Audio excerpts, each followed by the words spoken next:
Hello friends, आज हम लोग देखिए अम्ल क्षार संकल्पना एसिड बेस कॉन्सेप्ट के बारे में अध्ययन पढ़ेंगे। तो देखिए अम्ल क्षार संकल्पना, तो आप यहाँ नॉर्मली तौर पे अपने दैनिक जीवन में अम्ल जो स्वाद में खट्टा होता है क्षारक उसे कहते हैं, जो स्वाद में थोड़ा कड़वा होता है उसे हम क्षारक कहते हैं। तो उसके बारे में हम लोग अध्ययन करेंगे। तो जो वैज्ञानिक थे समय समय पर अपने अनुसार उन्हें निम्न परिभाषाएँ दिए तो उसको हम लोग अध्ययन। सबसे पहले हम आर्नियस वैज्ञानिक के आधार पर ये देखते हैं कि अम्ल क्षारक किसे कहते हैं, उन्होंने क्या कॉन्सेप्ट बताया। तो उन्होंने प्रमुख बिंदु दिए इसके बारे में, अम्ल क्षारक की संकल्पना के बारे में। तो उन्होंने ये बताया कि अम्ल वे पदार्थ होते हैं जिसे जो जल में जब वो घुलते हैं या मतलब मिलते हैं तो वे एच आयन देते हैं, तो वे अम्ल कहलाते हैं। और क्षार वे पदार्थ होते हैं जब जल में घुलकर क्या देंगे, OH आयन। तो यहाँ देखिए HCl को हमने जब तोड़ा, दो वियोजित किया तो यहाँ पे H आयन और क्लोराइड आयन में कन्वर्ट हुआ, तो यहाँ पे H आयन दे रहा है तो ये अम्ल होगा। और यहाँ देखिए एसीटेट आयन, एसिटिक एसिड है, इसको हमने कन्वर्ट किया तो ये एसीटेट आयन और H आयन। तो यहाँ पे आप देख रहे हैं H आयन दे रहा, तो ये भी अम्ल हुआ। अब यहाँ NaOH को देखिए तो यहाँ इन पे सोडियम चार्ज प्लस चार्ज है और OH पे निगेटिव चार्ज, तो ये क्या है, क्षार है, क्योंकि इसमें OH आयन घुलकर ये दे रहा है। फिर अमोनियम हाइड्रोक्साइड में भी OH आयन है, तो ये भी क्षारक कहलाएगा, न कि अम्ल। तो जिसमें H आयन घुल देंगे जल में वे एसिड कहलाएंगे और जो OH आयन देंगे वो क्षार कहलाएंगे। देखिए किसी अम्ल की जो प्रबलता होती है उसके द्वारा जो H आयन दिया जाता है, और किसी क्षारक की जो प्रबलता होती है उसके द्वारा OH आयन की देने की क्षमता पर निर्भर करता है, मतलब उसकी क्षमता कितनी है, कैपेसिटी कितनी है। तो यहाँ देखिए एग्जाम्पल के रूप में जैसे HCl और एसिटिक के अम्ल को उससे अधिक प्रबल है। HCl अम्ल जो है एसिटिक अम्ल से अधिक प्रबल है, क्योंकि HCl द्वारा H आयन की प्रवृत्ति अधिक होती है, इसलिए ऐसा होता है कि HCl अम्ल जो होता है वो एसिटिक अम्ल से अधिक प्रवृत्त होता है। और उन्होंने बताया कि जो जल का अणु होता है वो वियोजित होकर H आयन भी देता है और OH आयन भी देता है। इस कारण से जो जल होता है वो उभयधर्मी होता है, और उभयधर्मी को इंग्लिश में एम्फोटेरिक कहते हैं, एम्फोटोरिक कह लीजिए इसको। तो यहाँ देखिए H2O को जब हमने वियोजित किया तो ये H आयन और OH आयन दो देते हैं, इसलिए इसको हम उभयधर्मी कहेंगे। अब यहाँ देखिए उदासीनीकरण जो क्रिया होती है उसमें अम्ल का जो H आयन होता है और क्षारक का OH आयन जो होता है क्रिया करके जल का एक अणु बना लेता है, तथा साथ ही में क्या होता है, ऊष्मा उत्सर्जित होती है और यह ऊष्माक्षेपी अभिक्रिया होती है। मतलब इसमें से जब ऊष्मा उत्सर्जित होगी तो इसे हम ऊष्माक्षेपी अभिक्रिया कहेंगे, और जो डेल्टा H की वैल्यू है वो निगेटिव लिखी जाएगी। और यहाँ पे देखिए H आयन OH आयन करके क्या जल का एक अणु बनाते हैं H2O। अभी इसकी देखिए सीमा लिमिटेशंस क्या हैं। तो आर्नियस जो वैज्ञानिक थे उनके अम्ल क्षार की संकल्पना में उन्होंने कुछ बिंदुओं की व्याख्या नहीं कर सके।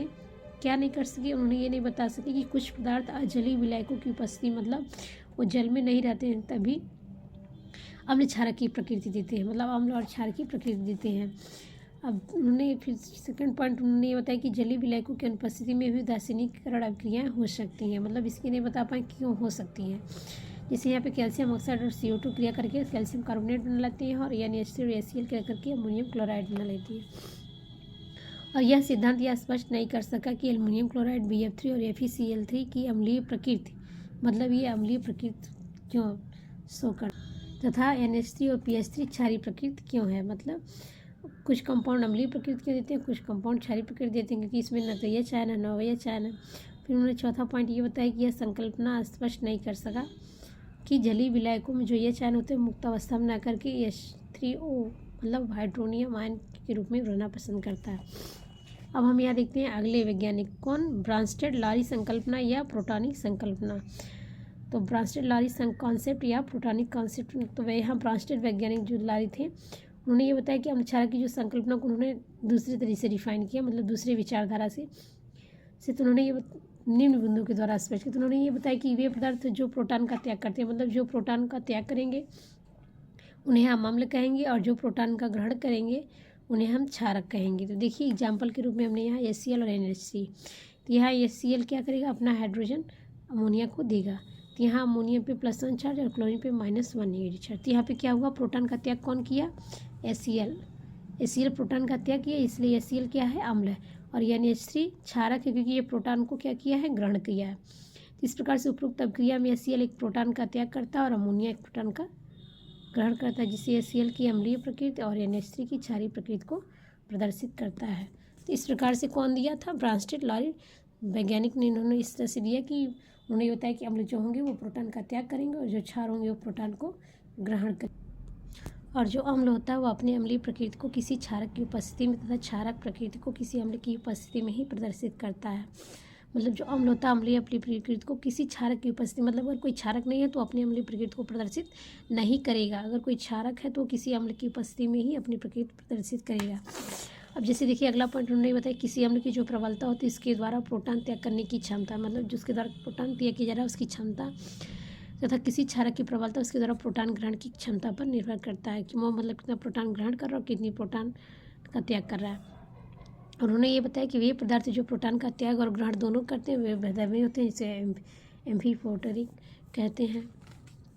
जैसे H2 और H2 दो वाटर मॉलिक्यूल हैं, तो एक को ग्रहण किया और एक त्याग कर दिया अपना। यहाँ देखिए जल अपने से प्रबल अम्ल के साथ, मतलब जल जो है अगर उससे कोई प्रबल अम्ल है तो उसके साथ क्षारीय प्रकृति का व्यवहार करता है, अगर कोई अपने और तथा अपने प्रबल क्षार के साथ अम्लीय प्रकृति को, अगर कोई प्रबल अम्ल है तो उसके साथ क्षारीय प्रकृति दिखाएगा और कोई क्षार तो उसके साथ अम्लीय दिखाएगा इस प्रकार से। तो देखिए एग्जाम्पल के रूप में जैसे HCl और H2 हमने इसको ट्रीट किया तो हाइड्रोनियम आयन और क्लोराइड आयन। तो यहाँ पे बताया गया कि जब प्रबल अम्ल अपने साथ क्षारीय प्रकृति को प्रदर्शित करेगा तो ये देखिए एसिड कहलाएगा और ये बेस। और यहाँ NH3 है और H2 तो कंसिडर किए तो अमोनियम आयन और हाइड्रोनियम आयन। यहाँ पे अमोनियम आयन कहलाएगा, बेस कहलाएगा और H2O एसिड प्रकृति का कहलाएगा क्योंकि इसने यहाँ पे हाइड्रोजन को अपना अमोनियम दे दिया है और इसमें ये बेस इसलिए कि यहाँ एक हाइड्रोजन को क्या किया है, ये ग्रहण किया हुआ है। तो इस प्रकार से देखिए जिस धनायन की त्रिज्या जितनी छोटी होती है उसके द्वारा जल योजित अणु का गुण होने का गुण उतना ही अधिक होता है, मतलब जिसकी धनायन की त्रिज्या छोटी होगी उसमें जल योजित होने का गुण उतना ही अधिक होगा। जैसे प्रोटॉन की त्रिज्या धनायनों में सबसे छोटी होती है, मतलब यह आयन की त्रिज्या कोई भी अगर धनायन कंपाउंड है तो उसमें सबसे छोटी होगी, इस कारण से इसमें जल योजित होने का गुण सबसे अधिक होगा और इसी कारण से यह जलीय विलयन जल के अणु के साथ जल योजित होकर हाइड्रोनियम आयन होता है। अब यहाँ देखिए संयुग्मी अम्ल क्षार कंजुगेट एसिड बेस क्या होते हैं। देखिए अम्ल क्षार का ऐसा जिसमें केवल एक प्रोटॉन का ही अंदर होता है, मतलब उससे हम संयुग्मी अम्ल कहेंगे।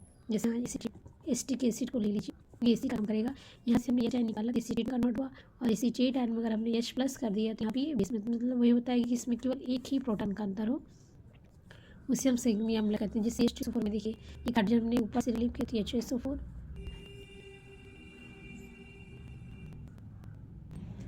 तो इस प्रकार से किसी भी प्रबल अम्ल का जो होता है वो संयुग्मी क्षारक दुर्बल था, किसी दुर्बल अम्ल का संयुग्मी क्षारक प्रबल होता है।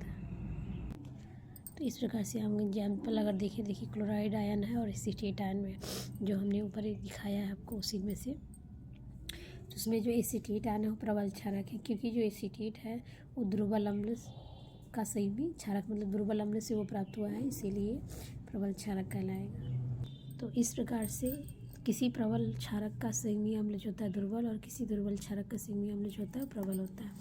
अब यहाँ हम देखते हैं विशेषताएं। तो देखिए ये संकल्पना जो है विलायक की अनुपस्थिति में भी अम्ल क्षारक की प्रकृति की क्या करता है, व्याख्या करता है। और यहाँ सेकंड क्या है, यह संकल्पना यह स्पष्ट करता है कि यह चयन मुक्त अवस्था में न रह करके H3O+ के रूप में रहता है। शिवाय यह संकल्पना यह स्पष्ट नहीं कर सका कि एल्युमिनियम क्लोराइड और BF3 क्यों अम्लीय प्रकृति को देता है और PH3 क्यों क्षारीय प्रकृति को क्यों देता है। तो ये मतलब इनकी सीमाएं थी। किसकी सीमाएं थी, किसका सिद्धांत, आप ब्रांस्टेड लारी वैज्ञानिक के पढ़ रहे थे इस टॉपिक, तो उन्होंने ये संकल्पना मतलब बता नहीं पाए कि कुछ कंपाउंड अम्लीय प्रकृति क्यों दर्शाते हैं और कुछ कंपाउंड क्षारीय प्रकृति क्यों देते हैं। तो इसीलिए ये सिद्धांत की सीमाएँ हैं। तो सीमाएँ के अंतर्गत देखिए वो चीज़ आती हैं जिसकी व्याख्या वैज्ञानिक नहीं कर पाते हैं। तो आज यहीं तक, और कल हम लोग लुईस वैज्ञानिक के बारे में पढ़ेंगे कि लुईस वैज्ञानिक ने एसिड बेस कॉन्सेप्ट की थ्योरी उन्होंने क्या दी। तो आज यहीं तक, धन्यवाद। हमारे चैनल को ज़्यादा से ज़्यादा लाइक करिए, शेयर करिए, सब्सक्राइब करिए।